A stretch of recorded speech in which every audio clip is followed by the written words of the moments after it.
Hello दोस्तों, कैसे हैं आप सब। उम्मीद करता हूँ अच्छे होंगे। दोस्तों, मैं हूँ आज अपनी एक 400 किलोमीटर की एक्सपेडिशन पर, दिल्ली से हरिद्वार और फिर हरिद्वार से दिल्ली। देव बंसल भाई है काकड़ा गांव से, हमारे साथ साथ राइड कर रहे हैं और हमारी 400 किलोमीटर की राइड में हम पहुंचने वाले हैं मुजफ्फरनगर। भाई से मिलकर बड़ा अच्छा लगा। देव भाई फिर मिलेंगे, थैंक यू। बड़े ही अलग अलग तरह के एक्सपीरियंसेस रहे और पंचर भी हुआ 3-4 बार। एक बार टायर बस्ट हो गया तो टायर ढूंढने में काफी टाइम लगा। और कल मौसम ठीक था, लेकिन आज बहुत ज्यादा हॉट एंड ह्यूमिड डे है। लेकिन फिर भी शाम तक पहुंचना बहुत जरूरी, इसलिए राइड करना जरूरी। बहरहाल दोस्तों, ये राइड चल रही है और 300 किलोमीटर अब हो चुके हैं। मैं पहुंच चुका हूं बागपत के करीब और शाम तक लगभग 8 बजे के करीब मैं पहुंच जाऊंगा अपने डेस्टिनेशन दिल्ली। दोस्तों, एक सावन का महीना है, तो सावन पर ही एक बारिश पर एक कहानी याद आई, सोचा आपसे शेयर करूं। एक बार एक व्यक्ति होता है जो कि एक आश्रम में रहता है। वहां पर वो काफी लंबे समय तक उपदेश भी सुनता है, उपासना भी करता है, ध्यान का भी प्रयास करता है और काफी लंबे समय तक उसने वहां पर वक्त गुजारा। लेकिन जो परिणाम उसको मिलने चाहिए थे, उसकी दृष्टि से वो परिणाम उसको नहीं मिल रहे थे। तो उसने एक दिन सोचा कि इस प्रश्न का जवाब शायद गुरुदेव ही दे पाए। तो एक दिन वो अपने गुरु के पास गया और बोला, गुरुदेव, मेरी उम्र 50 वर्ष हो चुकी है और मैं पिछले 20 वर्षों से आपके पास आ रहा हूँ उपदेश सुनने, उपासना सुनने, पूरे मन से मैं भक्ति भी करता हूँ। लेकिन क्या मेरा जीवन ऐसे ही रूखा रूखा नीरस सा बीत जाएगा, क्योंकि जो परिणाम मुझे मिलने चाहिए थे शायद वो परिणाम मुझे नहीं मिल रहे हैं। तो गुरु बोलते हैं, अभी तुम्हें इस प्रश्न का उत्तर देने के लिए 2 वर्ष का समय और लगेगा, इसलिए ये बीजों की पोटली लेके जाओ और जब 3 दिन की अच्छी बारिश होगी उसके बाद इसे अपने खेतों में रोप देना और हम मिलेंगे अगले साल इसी दिन। तो वो वहां से निकल जाता है, बड़ा खुश होता है कि देखते हैं इन बीजों से क्या उपजेगा। तो 3 दिन लगातार बारिश के इंतजार में वो अपने गांव पहुंचता है। तो जैसे ही बारिश शुरू होती है वो बड़ा हर्ष आ जाता है, बड़ा ही खुश होता है और अपने बीजों की पोटली लेकर बाहर आता है। लेकिन कभी बारिश 1 दिन होती है, कभी 2 दिन होती है, लेकिन 3 दिन की लगातार बारिश के इंतजार में था वो। फिर एक दिन, क्योंकि सावन का महीना था, एक दिन काफी अच्छी बादल छा गए और 3 दिन तक लगातार अच्छी बारिश हुई। फिर वो बड़ा खुश हुआ। बारिश के बाद उसने अपने खेतों को तैयार किया और जितने भी बीज गुरु ने दिए थे उसने अपनी पूरी भूमि में रोप दिए। कुछ दिनों के बाद उनमें से पौधे निकले और पौधे थोड़े से बड़े होने लगे। 2 महीनों के बाद उनमें पौधे में फूल लगे। वो फूल बहुत ही सुंदर थे और सुंदर फूल थे, वो इतने सुंदर फूल थे कि उसके पास बहुत अलग अलग जगह से लोग आने लगे उसकी सुगंध से मोहित होकर और इतना सुंदर दृश्य उन फूलों से बनता था कि कोई भी मोहित हो जाता। बहुत भंवरे दोस्तों, तरह तरह के फूल वहां पर लगते थे, बहुत ही विहंगम दृश्य बनता था और उसकी खुशबू इतनी अच्छी थी कि बहुत दूर दूर से भंवरे, पतंगे, तितलियां आती थी उन फूलों पर और बहुत इतनी अच्छी खुशबू थी कि लोग कई किलोमीटर दूर से उनकी खुशबू से मोहित होकर वहां पहुंच जाते थे। तो कई लोग तो राह में से पलट कर देखते थे और उस फूलों की खुशबू पर मोहित होकर और उस फूलों की खुशबू पर मोहित होकर उससे मिलने लगते थे। तो उसका बड़े मोह मेलजोल बहुत सारे लोगों से हो गया और बहुत सारे लोग उसको जानने लगे और बहुत सारे लोगों से उसकी दोस्ती हो गई। इतने बड़े क्षेत्र में उसकी प्रसिद्धि फैली कि वो एक बड़े क्षेत्र का मुखिया भी बन गया और बहुत सारे लोग उसके फूलों की खुशबू और उनके सुंदर फूल होने की वजह से इनाम भी देते और फूल भी खरीदते थे। तो फूलों की बिक्री से उसने खूब धन कमाया और एक आलीशान घर बनाया जिसमें कि वो और उसके दोस्त ऐशो आराम से रहते थे। बहुत ही अच्छे से उसका जीवन चल रहा था। वो सब ये अनुभव अपने गुरु से बांटना चाहता था, परंतु गुरु का वचन था कि अगर मैं मिलूंगा तो आज ही के दिन 1 वर्ष बाद, और वो अपने वचन से बंधा हुआ था, इसलिए बड़ा उदास था कि वो इन अच्छे वचनों को गुरु से, इन अच्छे अनुभवों को गुरु से नहीं बांट पा रहा है। बहरहाल गर्मी पड़ने लगी, फूल मुरझाने लगे और कुछ समय के बाद वो पौधे भी मुरझाने लगे। अब कोई तितली, कोई भंवरा नहीं आता था और उसके पास जो दोस्त आते थे वो भी अब आना थोड़ा सा कम हो गए थे। इसी दौरान 1 साल पूरा हो गया और वो गुरु के पास दोबारा लौटता है। गुरु को सारा वृतांत बताना ही चाहता था, लेकिन गुरु ने कहा कि मुझे सब पता है, तुम ये एक पोटली बीजों की है, 1 वर्ष हो गया है, अभी 1 वर्ष और, जैसा मैंने कहा था, तुम्हारे सवाल का जवाब मिलने में लगेगा, इसलिए हम 1 साल बाद फिर मिलेंगे आज ही के दिन। लेकिन इसमें भी जब 3 दिन की अच्छी तरह से वर्षा होगी तभी इन बीजों को रोपना। वो बीजों को लेकर चल पड़ता है, लेकिन उदास भी होता है क्योंकि गुरु ने उसके अनुभव, जो उसके सुंदर अनुभव थे, उनको उससे नहीं बांटा था, गुरु से वो नहीं बांट पाया था। लेकिन वो मन ही मन में बहुत खुश हो रहा था कि फिर वो सुंदर छटा बिखरेगी, फिर सुगंधित फूल लगेंगे, फिर बढ़िया दृश्य बनेगा, फिर मेरे बहुत सारे दोस्त बनेंगे, फिर मैं बहुत सारा पैसा कमाऊंगा और फिर से मैं धनवान बन जाऊंगा और अब की बार गुरु को जाकर कुछ अच्छा सा भेंट दूंगा। फिर बारिश हुई, लेकिन अब की बार बारिश में थोड़ा ज्यादा लंबा समय लिया और उसको लगने लगा था कि पिछली बार बारिश इतने समय में हो गई थी, अब की बार थोड़ा ज्यादा समय लगा है।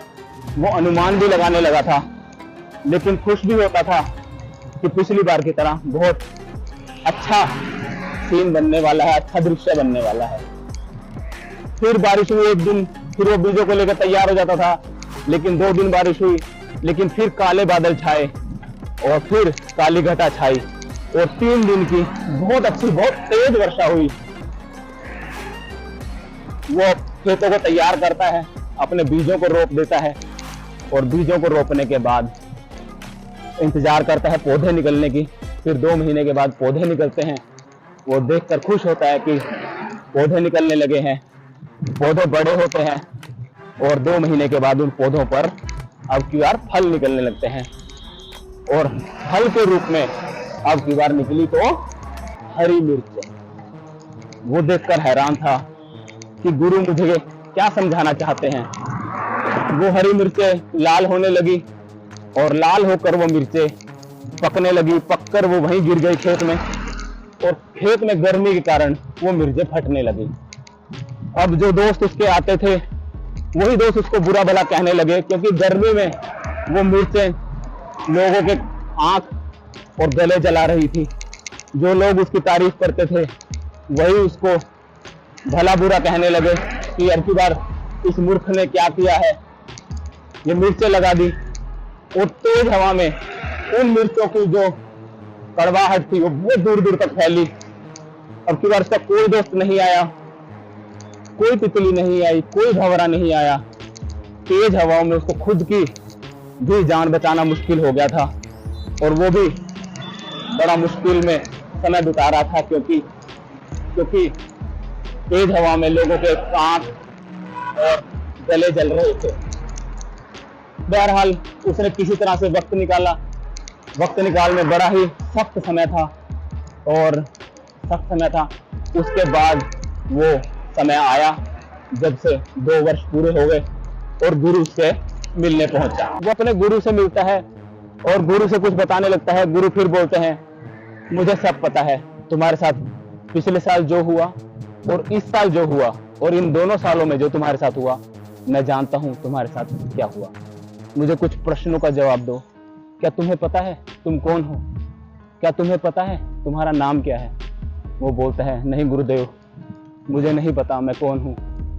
मुझे तो मेरी माँ जिस शब्द से पुकारती थी और बार बार पुकारती थी, फिर मैंने समझ लिया कि ये मेरा ही नाम है। तो क्या जो ये शब्द, जो नाम था, क्या तुमने रखा था? ये नाम भी तुम्हारा नहीं है, तुम्हारी माँ ने दिया है। क्या तुम्हें अपने खाने के लिए चिंता करनी पड़ती थी? क्या जो तुम्हें जरूरत होती थी, क्या तुम्हें चिंता करनी पड़ती थी? वो बोलता है, नहीं गुरुदेव, मैं तो बस अपनी माँ की तरफ देखता था और माँ मेरा पेट भरने का इंतजाम कर देती थी। और जो चीज घर में नहीं होती थी वो मेरे पिताजी से बोलती थी और मेरे पिताजी मुझे ला कर देते थे। फिर गुरुदेव पूछते हैं, क्या तुम उस वक्त अपने साथ यह धन दौलत, अपने दोस्त परिवार क्या साथ लाए थे? उसने कहा, नहीं गुरुदेव, मुझे नहीं पता मैं साथ लाया था नहीं लाया था। उस वक्त बचपन में मुझे याद है मेरे साथ ये कुछ नहीं था। गुरुदेव बोलते हैं कि जो तुम ये जिन बातों पर वो घमंड करते हो कि मैंने इतनी पढ़ाई कर ली, मैंने इतनी दीक्षा ले ली, मैंने इतनी उपासना कर ली, मैंने इतने उपदेश सुन लिए, मैंने इतना ध्यान लगा लिया, तो क्या ये सब तुम्हें पहले से पता था कि मैंने इतनी शिक्षा दे ली, इतनी शिक्षा ले ली, कि मैंने इतनी शिक्षा ले ली, मैंने इतना ध्यान लगा लिया?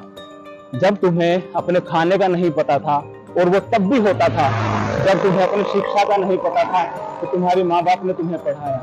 तो जब तुम्हारे पास कुछ नहीं था तब भी तुम्हारा गुजारा चल रहा था, तो तुम कैसे कह सकते हो कि ध्यान तुमने लगाया, उपदेश तुमने सुने? तुम कैसे इन अपने धन पर, अपनी शिक्षा पर घमंड कर सकते हो कि ये सब तुमने कमाया था? जब तुम्हारे पास कुछ नहीं था तब भी गुजारा तुम्हारा हो रहा था, अब तुम्हारे पास सब कुछ है, अब भी तुम्हारे पास तुम्हारा गुजारा हो रहा है। तुम किस चीज पे घमंड करते हो? क्या चीज है तुम्हारी जो तुम साथ लाए थे, या क्या चीज है तुम्हारी जो साथ लेकर जाओगे? वो वही बात है, उन्हीं प्रश्नों का उत्तर ढूंढते ढूंढते उधेड़ बुन में लगा रहा और गुरुदेव से वो नजरें नहीं मिला पा रहा। फिर गुरु बोलते हैं कि तुम तो हो ही नहीं, जो तुम समझते हो कि ये मेरा नाम है वो तुम्हारे माँ बाप ने दिया। तुम सोचते हो कि मैंने ये हासिल कर लिया, मैंने इतनी शिक्षा हासिल कर ली, ये मेरा परिवार है। क्या तुम्हें पता है तुम जन्म से पहले कहाँ थे? वो कहता है, नहीं गुरुदेव, मुझे नहीं पता। तुम्हें तो ये भी नहीं पता कि तुम कहाँ थे। क्या तुम्हें अपना पुराना पता है कि तुम पहला जन्म में तुम कहाँ थे? क्या तुम्हें पता है जो तुम्हारे दोस्त हैं उनका पहला पता क्या था? क्या तुम्हें पता है कि तुम्हारे बच्चे जो आए हैं उनका पहले पता क्या था, इस जन्म से पहले पता क्या था? क्या तुम्हें पता है कि इस जन्म के बाद तुम कहाँ जाओगे? क्या तुम्हें पता है कि तुम कहाँ से आए हो? तो बोलता है, नहीं गुरुदेव, मुझे नहीं पता। तुम तो हो ही नहीं, तुम्हें कुछ नहीं पता। ये जो तुमने सब भ्रम पैदा किए हैं ये मेरा है, मैंने इतना धन अर्जित कर लिया, मैंने इतनी उपासना कर ली, मैंने इतने उपदेश सुन लिए, तुम्हारा कुछ भी नहीं है। क्या जो बीज मैंने तुम्हें दिए थे क्या वो तुम्हारे थे? वो कहता नहीं गुरुदेव। क्या इतने सुंदर फूल जो वहां पर हुए, क्या इतना सुंदर दृश्य जो था वो तुमने बनाया था? वो कहता नहीं गुरुदेव। वो निशब्द खड़ा था, उसके पास कोई जवाब नहीं था। गुरुदेव पूछते हैं, तुम तो हो ही नहीं, जो बीज थे वो यहीं के प्रकृति से तुम्हें मिले। क्या तुमने बीजों को प्रकृति के नीचे फटते देखा है? वो निशब्द खड़ा था। क्या तुमने देखा है कि किस तरह से बारिश आई? क्या तुम बारिश लेके आए थे? क्या सुगंध हवाओं में जो तुमने बिखेरी थी क्या वो तुमने बिखेरी थी? क्या इतना सुंदर दृश्य तुमने बनाया था? क्या धरती के नीचे तुमने बीजों को फटते देखा था? क्या तुमने देखा था कि किस तरह से पौधे बन रहे थे, किस तरह से इतना सुंदर दृश्य बना था, किस तरह से बरसात आई, किस तरह से दिन रात बनते हैं, किस तरह से मौसम बनते हैं? क्या तुम्हें पता है? वो निशब्द खड़ा था, निढाल खड़ा था, उसके पास कोई उत्तर नहीं था। तुम्हारे पास कुछ नहीं है, तुम असल में हो ही नहीं। ये सब जो कष्ट जो तुम्हारे पास अब आ रहे हैं वो सब आ रहे हैं तुम्हारे मैं की वजह से। जब से तुमने इस मैं को जन्म दिया है तुम्हारे सारे कष्ट उसी दिन से शुरू हो गए। मैंने ये कर दिया, मैंने इतना धन अर्जित कर लिया, मैंने इतनी पढ़ाई कर ली, मैंने इतने दोस्त बना लिए, मैंने इतना धन अर्जित कर लिया, मैंने इतना सुंदर दृश्य बना दिया, मेरे इतने सुंदर फूल, मेरे इतने सारे खेत। जब जब तुम्हारे शब्दों में मैं आया तब तब तुमने दुख को बुलाया, और दुख ही तुम्हारे सारे दुखों का कारण सिर्फ और सिर्फ तुम्हारी मैं है। जब तक तुम इस मैं से निजात नहीं पा पाओगे तब तक तुम आगे नहीं बढ़ पाओगे, तब तक तुम्हारे किसी सवाल का जवाब तुम्हें नहीं मिलेगा। वो निशब्द खड़ा था, उसके पास कोई उत्तर नहीं था और वो बिल्कुल मौन हो चुका था। ये तुम्हारा मैं ही है जिसने ये संसार बनाया है। जब तुम्हें पता ही नहीं कि तुम पैदा हुए, वो तुम्हारा बचपन में नाम क्या था, किसने तुम्हारा नाम रखा। क्या तुम्हें पता है कि जब तुम भूखे होते थे तुम्हारे दूध भी कहीं और से मिलता था। तुम मुक्त हो। जब तुम्हें बचपन में सब कुछ मिलता आया है तो अब तुम क्या सोचते हो? क्या ये प्रयास तुमने किया है?